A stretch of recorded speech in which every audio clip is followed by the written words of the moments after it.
Alright, what is up everybody? We are going live. We're going to give it a couple minutes.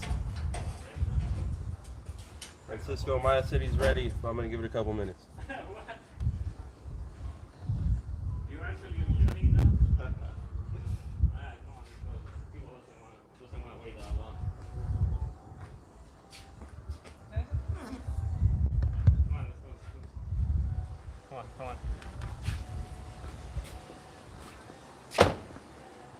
All right, hello everybody. Today I'm going to talk about the issue that we have right now. Say hello to my guys there. They're shy. Of course they're shy. Movie. All right. The situation that is happening right now then is a back order.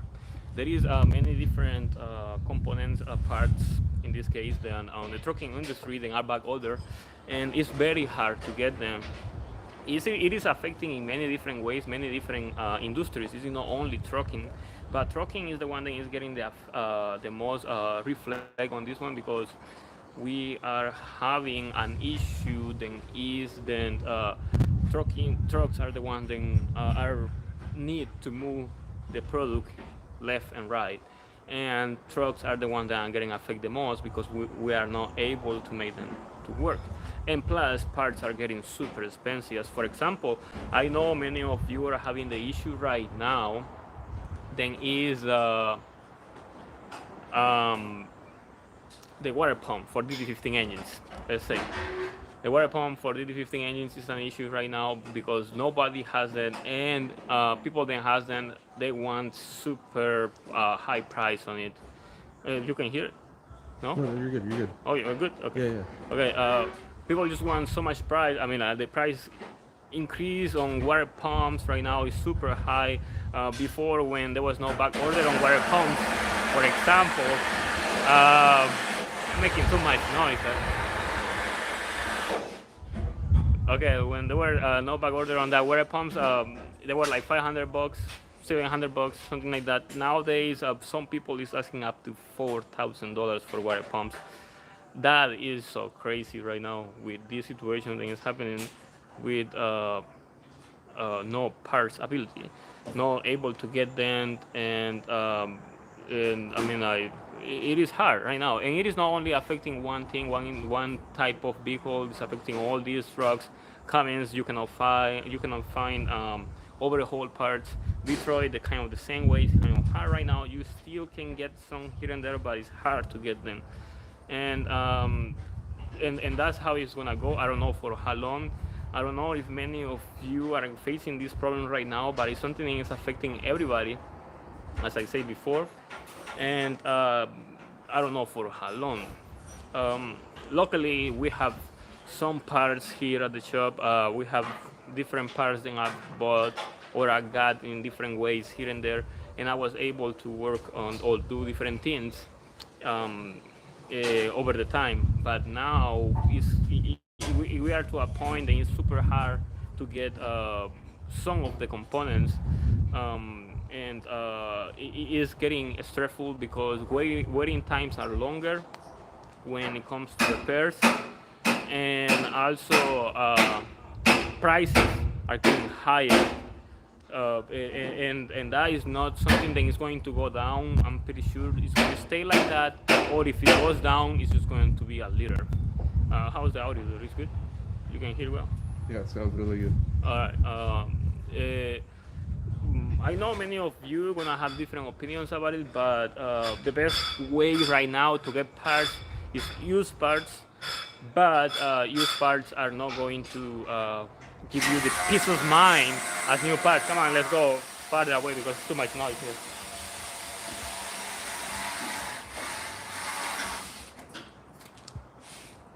Yeah, I just want to sit here like a boss. And you can stand there. Alright, so that is the situation right now. I don't know if this is going to get better later. It seems like COVID-19 actually affect the industries. Not at the moment that it happened, it affects the industry after it happened. because right now we are seeing the results of the lockdowns, the shutdowns, or everything that happened around the world because COVID-19. Those 3 months then happened to be forever at the time, but those 3 months were super crucial for industries all over the world, um, and it is affecting everybody. It's affecting me. It's affecting different shops. Like for example, you go to the dealer. Let's give you an example. If we go to Freilander dealer and we're looking for a part, mostly us. For example, I'm gonna give you short example. I recently replaced this clutch, this one right here. I just replaced it. It rained and it got wet. It got this color, but it's new. I mean, not new, but it just came out of the truck. So I replaced this clutch. This is a DD12 clutch for automatic transmission. This is a very expensive clutch. But anyway, I just replaced it, and I went to the dealer and asked if they had it, and they didn't have it at all. You were able to get it, but you have to order it, and the order will take like around like 2 to 3 weeks, depending on the waiting list. And it was. So I was able to get a clutch before, so I had a clutch, but I was getting parts here and there, so I forgot I had a clutch here. So that's the reason why I was able to get that job done. But right now, getting parts like that is going to be an issue. Also, dealers are going to charge you freight. When you are getting a part in is back order, they are going to charge you freight, and the freight is going to be depending on what is the rate. For example, if you order a cylinder liner and it's back order, but it's coming in 1 month, you have to order freight. I mean, you have to pay freight like probably like $75, and that is not including the price increase they already did, the markup they are going to add it because nobody has it, and that is going to impact your budget because that is something that you don't have it on, or you don't have on mind. It's something that is going to affect you in different ways. Probably not to everybody, but it's going to be very challenging for the moment. I am experiencing that with my customers here and there, and some of them are okay with the changes, because it is not something that I am doing myself. It is something that is going in general. So some of the customers are okay with it. Some of the customers are not because they are not expecting this impact to their budgets.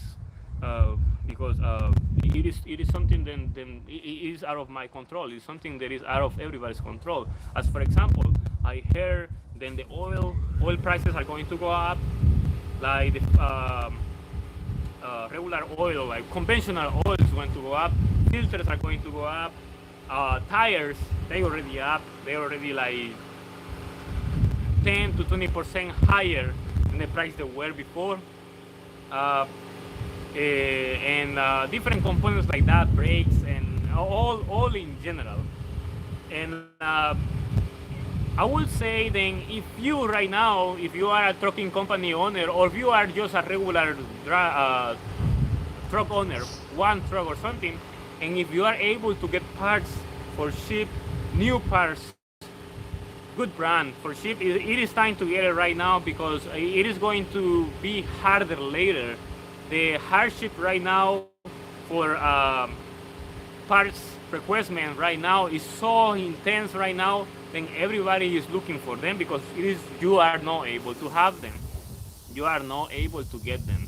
And that is going to be the issue that everybody is going to face. So if you are able to get parts just to save them right now, is going to be good. In my case, it's really super hard to save parts because I have to use them all the time. There is trucks that come in emergency. They'll say the truck came right now, it has to leave, and there is no parts. I have to find a way how to get parts. And if I have the parts right here saved for emergencies, I have to use them right there because that is the time to use them. But it doesn't guarantee then later I'm going to be able to get the parts because dealers are going to close their doors to keep their business inside. So, for example, they have repair shops too, so they are always gonna cover their shops free, and we as a secondary options. So if they have 100 gallons of oil, and I go and buy one, they are not going to to sell any to me because they need those 100 gallons. Even if they have a stock in their building, it doesn't mean that they're going to sell it to me because they are going to secure their business to their customers, and everybody then goes and do business with them. And that is going to be the situation right now. And that's why I'm telling you, if you can get parts right now, it's time to get them because later it's going to be harder. And that means then it's going to be more expensive. And probably that is going to cost, more than just money, downtime, your business, losing so many things. It is not just about the money. There is so many things that comes after the money, after everything goes more expensive. There is ways then you can prevent, like for example, like DD15 water pump. Let's see, only for few things you can do different type of modifications in order to make it work. DD15s in this case, water pumps. Water pumps you are not able to get water pumps no matter what. Probably you are, but you have to wait so much time just to get one water pump, especially the one that has the thermal clutch in front. For all the newer 2014s and up, basically all the Cascadias you're gonna see over the road they are over 2014. There is a way then you can buy the older DD15 water pump and the pulley. And the older DD15 pulley and water pump are going to fit on the housing and they are going to work. But you're gonna have checking your light on because the plugs then go connected to the thermal clutch and the shaft of the water pump are not going to be powered by anything. They are not going to receive any type of signal. So you're going to have the check engine light. But this is going to give you the ability to work meanwhile you are waiting for the original part, which is going to give you at least some kind of peace of mind, and at least your truck is not sitting on a shop just waiting for a water pump, right? And that's the thing. So, and that's how everything is going. Like with brakes, if you have problem with brakes, if you have 4711 brakes and you cannot find those, you can easily buy 4707 brakes, install them. They fit pretty much the same. The only difference is that the drum is bigger, but still they're gonna work. Oil is going to be hard. If you are not able to get oil, it's going to be super hard. But they sell different type of oils that are compatible with different type of engines. The only problem is the oils are expensive depending. Like if you go for a heavy duty brand like Chevron, Mobil, or anything like that, you are going to pay around like $14 to $17 depending on the type of oil. You want to pay like that for a 1 gallon of oil. So if you go to a different brand and it's not those automotive brands are going to be good for diesel oils too. I mean for diesel engines, but they are going to be way more expensive. As we can say, like some of them could be like for 1 quarter could be like $10 or $9. So basically, you are with 2 quarters, you are already overpassing the price that you were going to pay with just 1 gallon of diesel engine oil from a diesel engine company like Chevron, Mobil, or something like that, because the competition there is big, so they have to keep the prices low. But it's not going to be the case anymore because the oil is running out, as some of my providers say, and some other people that I know, they're saying the same thing. Oil is running out, and it's super hard to get hands in different type of oils, and that is going to be an issue.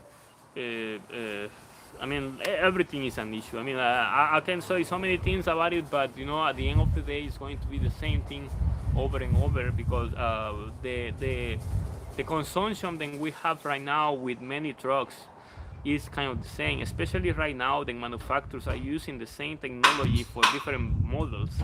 So as Cascadias, we can say Cascadias they have the high majority of trucks of movement over the road. There is Cascadias everywhere you go. So with that many trucks over the road, it's super hard to concentrate on parts because there is a demand that is super hard to maintain, and this demand is going to reduce their inventory super fast. If they have 1,000, we can say 1,000 kits for DD15 engines, for overhaul DD15 engines. I mean, 1,000 kits for DD15 engine is nothing for the demand of that many Cascadias that are over the road.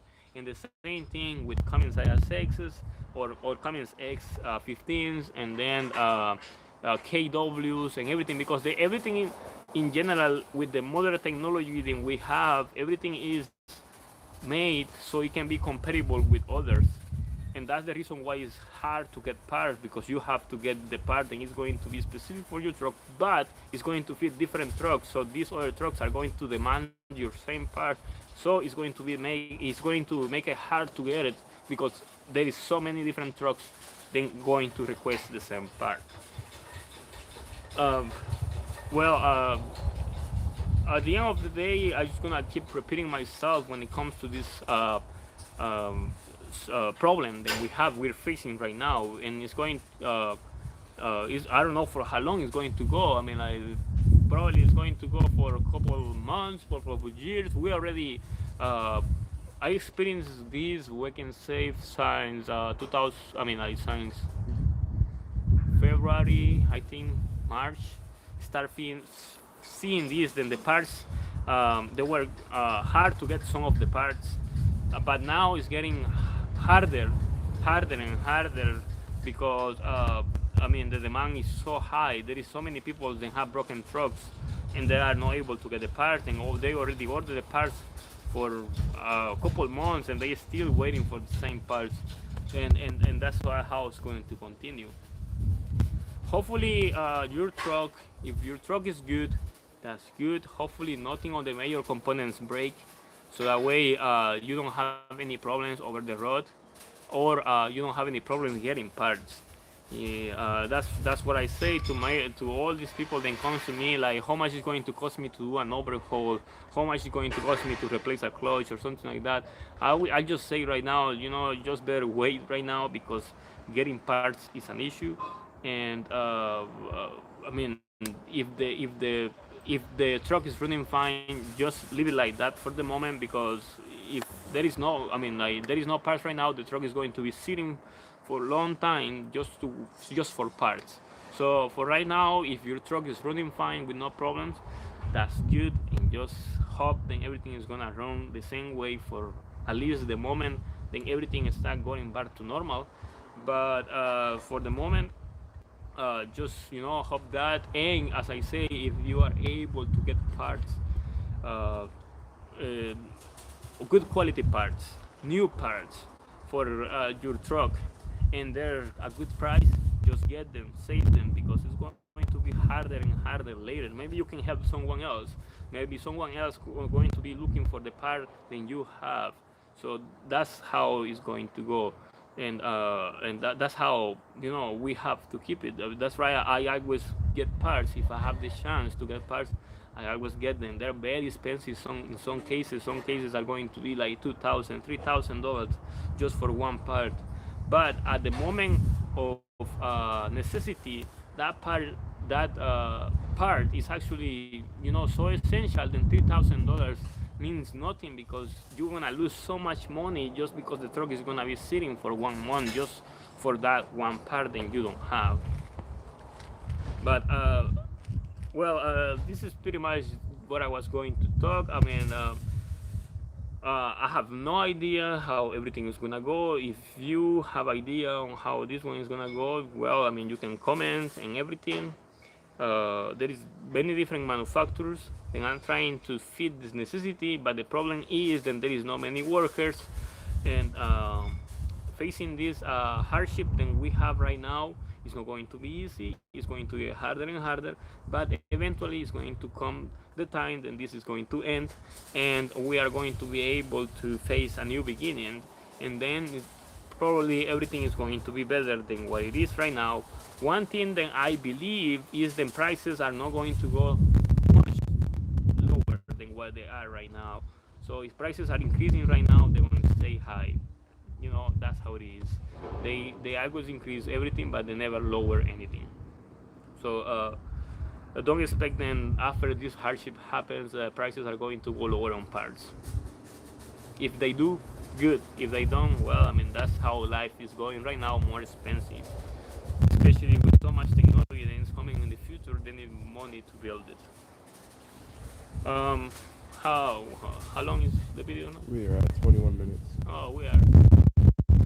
Well, enough talking about hardship with parts. That is something that you guys are going to face here and there. So right now there is another issue. There are DOT inspections. DOT inspections are coming, and some of you are getting scared. Some of you are getting ready for it. Some of you are just getting paranoid about it. DOT officers are going to be special. Each DOT officer is different. Depending on the DOT officer is depending on how easy your DOT inspection is going to go. Some DOT officers are going to be very chill. Some of them are going to be, very different. How to pass a good inspection? That is a question that everybody wants an answer for. But to be honest, there is no an answer for that question. To pass an inspection, a DOT, a level 1 inspection, that everything will depend on the officer. The officer has the key on everything. Of course, right? The truck has to be in a good condition. If you want to pass a DOT inspection, like for example, and you want to be secure, then you are going to pass a DOT inspection. First, you have to have good brakes. The brakes are going to be in a good condition, adjustment of the brakes, no broken frame pieces, no bushings that are broken, hoses that are not shafting each other, no massive oil leaks or coolant leaks, reflections like the reflective material on the back of the truck gotta be on point, mud flaps then has to be on point too, no air leaks. I mean, like massive air leaks. There could be air leaks, but not like auditive. If the officer can hear the air leak, definitely it's not going to pass inspection. No broken joints, no broken tires or rims, and anything that has to be with safety on the steering system, no loose joints, the tire ends gotta be in good position, no noises from the wheels when they're running, when they're on motion, and things like that. But DOT inspectors are going to focus on all of it, but they are just going to go to the easiest things, and the easiest parts to do an inspection for them are the brakes. They are always going to refer to the brakes and broken frame pieces. So those are the major components that they are going to go after. Also the steering component too.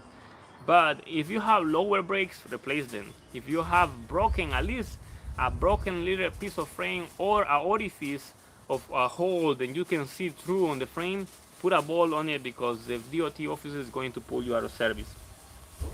Also, I have seen other inspectors that have no pass inspection just because you don't have spare fuses, or simply because one of your interior lights are not working. I mean, things that have no sense at all. But I mean, there is no way you can complain to that, because they are always going to make it harder on you if you complain.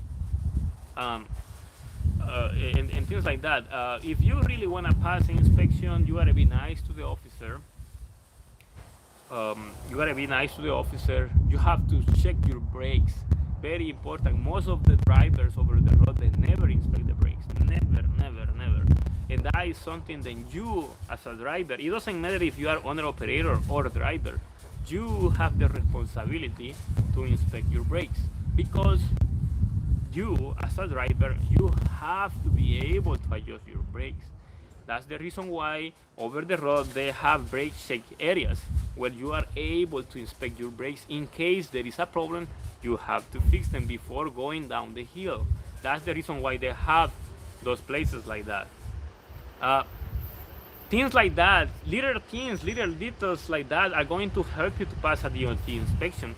The only problem is then the majority of drivers over the road, they never pay attention to the trucks because it's hard. I have been over the road and I know how hard it is going 1,000 miles in one shift straight. It's super hard, especially when you are running late. When that is the issue, I know it is normal. But when you are running late just because you waited long just to go, that's your problem. But it's very important that you, all of you, inspect that because DOT inspections are coming, and it's going to be hard for many of you. And DOT officers are going to have people there that are going to fix trucks, very expensive. And what you gonna do? You are not gonna be able to negotiate that because you have no option. People just gonna go there, fix your truck on the spot. They're gonna charge you $300 just to replace one brake chamber, and they're gonna install the crappiest brake chamber that they have. Then cost $50, and they're gonna charge you $250 labor. That's a super ripoff. But you have no option. What you wanna do? Pay that because you have a load on your shoulders and you have to deliver that load like in 2 days, 1 day. And if you don't go there, they won't pay you. And if you delay the date for 1 extra day, you're gonna lose money because you're gonna be waiting at the DOT scale just because you don't wanna pay $300. So that's the reason why it is very important. Right now, what we are doing right now to most of my customer the trailers and trucks is replacing brakes because most of the brakes are bad, especially on trailers. Nobody pays attention to the trailers because trailers are not that important as trucks. So you have to pay attention to the brakes on your trailer because DOT inspectors are going to pay the same attention as your truck or your trailer. The same time of brakes, they're going to be the same. So be sure to inspect that because it's gonna cost a lot of money. A full brake job, good quality brakes in your city probably is gonna cost between $400 to $700 depending on the price of the brakes. But over here, over there, over the road, if the DOT officer stop you because you have low brakes and they ask you to replace all the brakes, they can go up to 1,000, 1,500, and they want to put just regular crappy ass brakes on your truck, just enough to pass inspection. So that is something then you have to pay attention. That's what I'm saying. Nobody pays attention to trailers, but trailers are very important, especially for safety. Chassis, frame components, hoses that are not shafting, which are super hard to repair, especially the ones that go inside the trailer. But the ones that you can see, like on between the axle, just make sure that they're not shoving each other because they like to see that. They really like to see those type of hoses because they know they can pull you out of service even when the hose is not even leaking. But just because it has a flat surface, they have enough reason to pull you out of service. It's kind of stupid because it is no air leak. Supposedly, if the air hose is not leaking, it's no risk over the road. But they think then just because it has flat surface, it can leak at any time. So that is something that you have to pay attention. Something? Is that with brakes and drums? Yeah, brakes and drums. Yeah, brakes and drums. It's very important. Replacing brakes. Well, if the drums are okay, you can reuse them. But brakes, you cannot. You have to always, get new brakes because there is no way to reuse brakes. They always go low. If you go to the trailer, use the best quality. Doesn't matter if you wanna pay $60, $70 for 1 kilo of brakes. Meritor, Stenco, let me see, Meritor, Stenco, what other brand is good? Let me see. I think, what's the name of this brand? Goodnight, or something like that.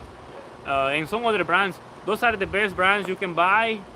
They're a little higher than the cheap brands because the cheap brands are going to be between 30 bucks, 40 to 30, and then there are other cheaper brands that are going to be between 25 to 30. So just buy good brakes for your trailer because your trailer, you don't pay attention to your trailer. If you don't want to pay attention to your trailer, buy good quality components. So that way the components can last a little longer and you don't have to actually pay attention to them. That's the reason, because everybody wants to pay attention to trucks. Everybody pays attention to trucks, to brakes on the trucks, tires on the trucks, the engine on everything, because the truck is everything. The truck moves everything. The trailer has less components, but it's as important as the truck, because DOT officers are always going to pay attention to that as it was another unit, because it has wheels, it has brakes, it has the load which is going to be carried by the truck, by the truck. Who's coming there? Oh, whatever. Tow truck. Is it true that if the wheel seal oil leaks on the brake shoes, they have to be replaced? Yeah, I mean, depending if the wheel seal, with the brake completely, like for example, like if the wheel seal got the brakes completely wet in oil, yeah, it is better to replace them. It is not necessary because you can clean them, but it is better to replace them. But if the wheel seal got wet, just the metal part of the brake, just the core of the brake, it is okay. You can reuse the same brake. Just make sure that there is not contamination on the friction surface, because DOT officers are going to concentrate on that. Let me get some water. I need some water.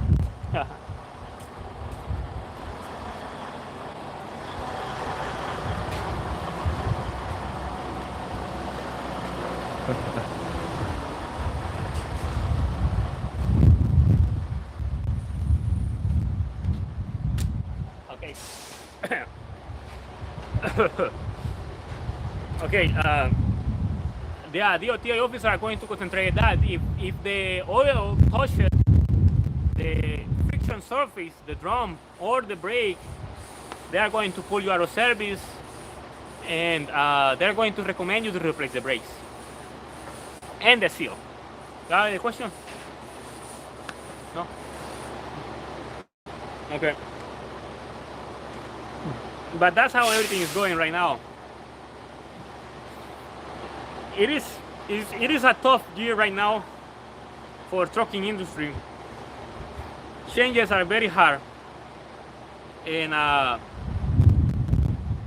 it's not going to be easier anymore. But you know, we gotta keep up. We gotta continue with this situation thing is going on right now. Everything is going to be different, so we have to adapt to a new system that is going to come, which is something that we didn't ask for, but it is coming no matter what. Eventually, probably things are going to change the way they were before, but how long it's going to happen, I don't know, because officers are not going to understand how hard it is to get components to repair your truck. They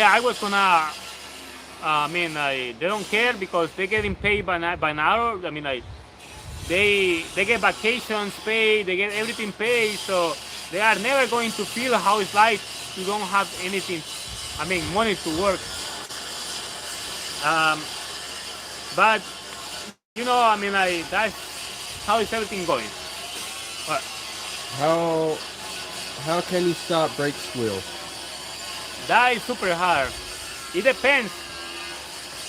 When your brake is making noises, there is many different reasons why your brake is making noise. One could be because you have fluid contamination. Another can be because the brake is overheated. Another can be because the brake is not applying the right force. And the other one could be because the brake is not a proper application for your vehicle.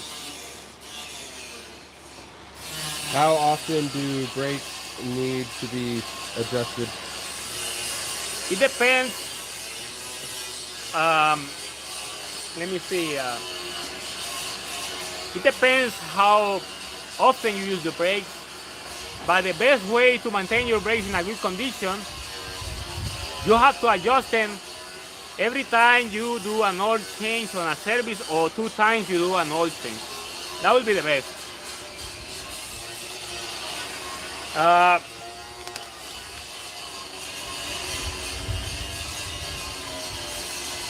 you only hear the grinding noise right now. You know, your voice still picks up though. It picks up pretty good. Okay. Well, brakes, you gotta adjust them. When you adjust the brakes, start making noise, right? When I start talking. Okay. You wanna go adjust the brakes 1/4, 90 degrees once you tighten. But if you have automatic brake adjuster, slug adjusters, the ones that are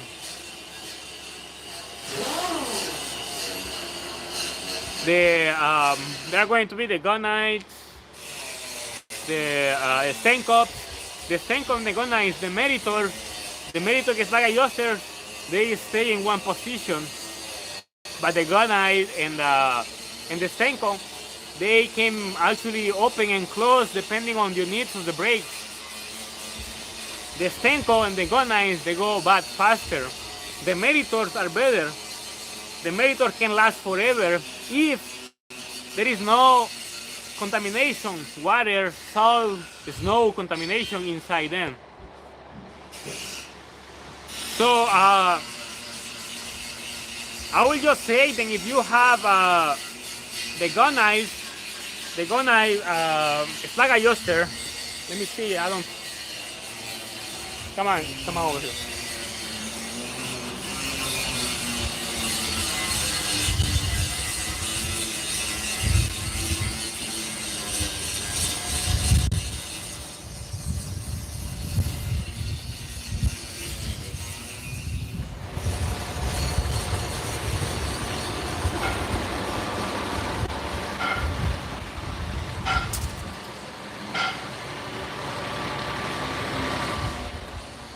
Here we have 2 types of brake adjusters, slug adjuster.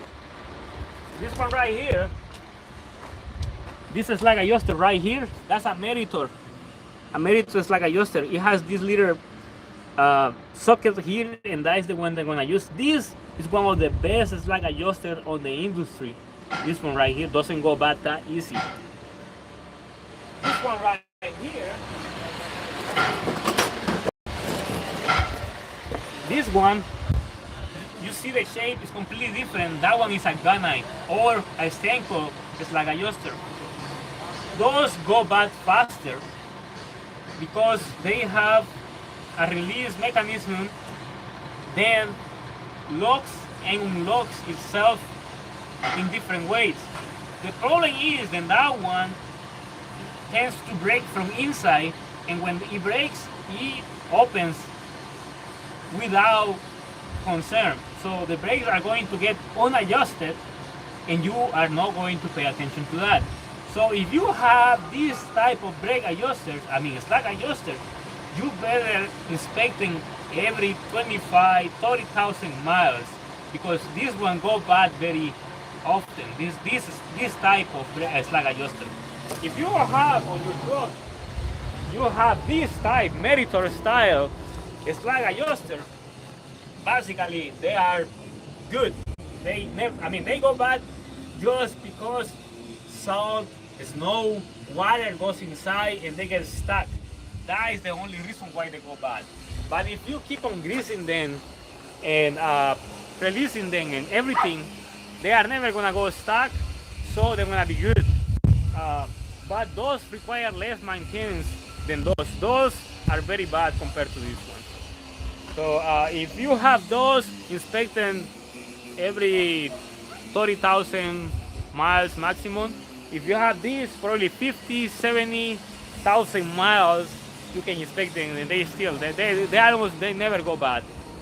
The ones we replace is not because they're bad, it's just because they are stuck inside and you cannot rotate them. So be careful there. When it's stuck. Well, how long is the video now? We are at 41 minutes. Answer a couple of these.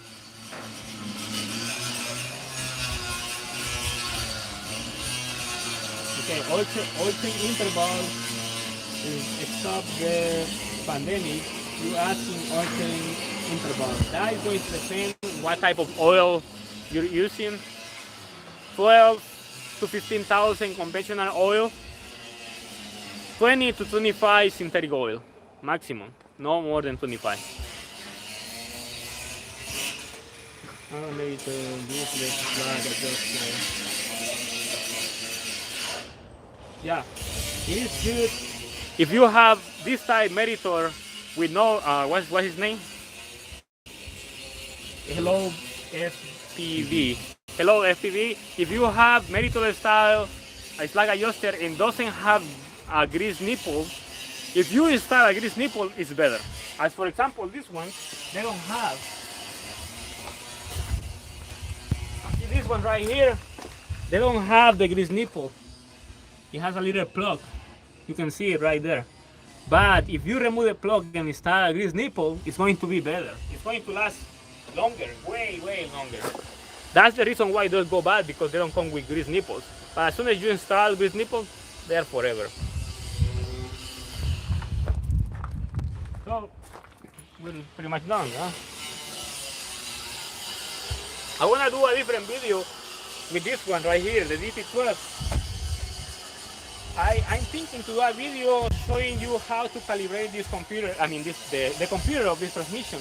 This is an automatic transmission for this 16 engines, super expensive, but it is what is, happening right now. Automatic transmission is what is taking over the trucking industry right now. So I'm going to show you more details about it. The calibration on the computer, why you have to calibrate it, why not you have to calibrate it, what are the consequences when you calibrate this transmission, and what are the benefits when you calibrate this transmission. That's a video that I'm going to do later, and you're going to see it when the time comes. Because I want to show you that, because that's a topic that you guys need to know, because it has happened to me, then the transmissions are good, just because I have this calibration or something that go bad.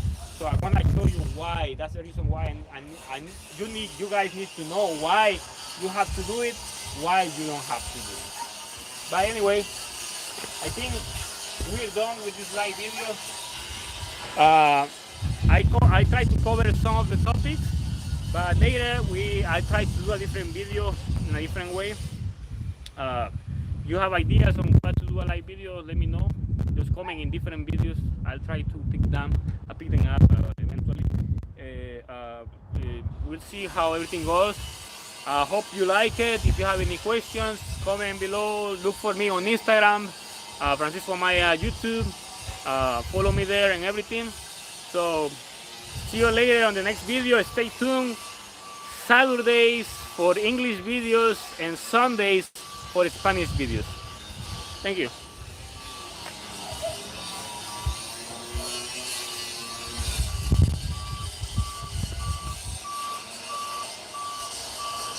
Oh, thank you. Hello, AFP. I like it. Thank you.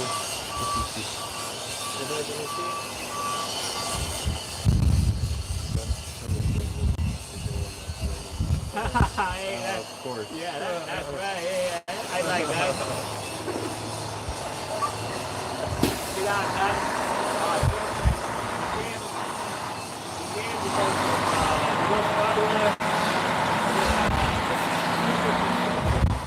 He lost power and he wasn't able to move. The issue was when the turbo broke.